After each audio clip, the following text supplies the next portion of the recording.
150-foot tall, 45-meter wall of ice around the rim. Proponents of the bizarre theory also claim the Earth is stationary in space rather than orbiting.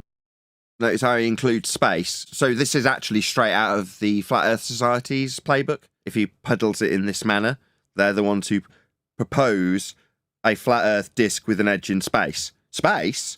What, like your space cocks? The second law of thermodynamics violation, area of volume that gas we all breathe isn't filling? Violating the second law of thermodynamics? No, definitely not. There is no sky vacuum, space, for anything to be in the sun. However, Professor Cox points out that. Did you just say orbiting the sun? Let's go back. 45-meter wall of ice around the rim. Proponents of the bizarre theory also claim the Earth is stationary in space rather than orbiting the sun. However, rather than orbiting the sun? Orbits, what, on an asymptotically flat plane derived from the equatorial plane, the angles measuring the stars would function from within a globe Earth. In hell, that orbital motion.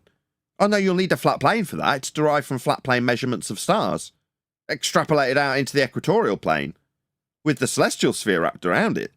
I mean, obviously, you've got Kepler and Huygens and all of these proponents from the Roman Catholic Church inventing mathematics to put that system taken from flat Earth angle measurements of stars into heliocentric motion, called orbit, around the sun. But you'll need a flat plane for that, like I so eloquently just described to my audience that definitely won't desert me in the face of the affirming the consequent fallacy that's being employed to suggest a 24-hour sun proves a globe.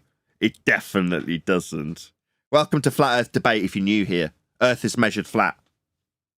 Professor Cox points out that if Earth was flat, airplanes flying across our planet would eventually meet the rim. Earth being a disk in space would have planes reach the rim when they don't fly anywhere near something that could be considered a rim when reifying an azimuthal equidistant globe projection. So all we could do with respect to flights and their proof of Earth in its sphericity by reification based on flat Earth measurements, or its flatness provable by measurements, is to take measurements. And in terms of flight, we've got pitch data from the NTSB, and it shows without a doubt that Earth is being measured flat.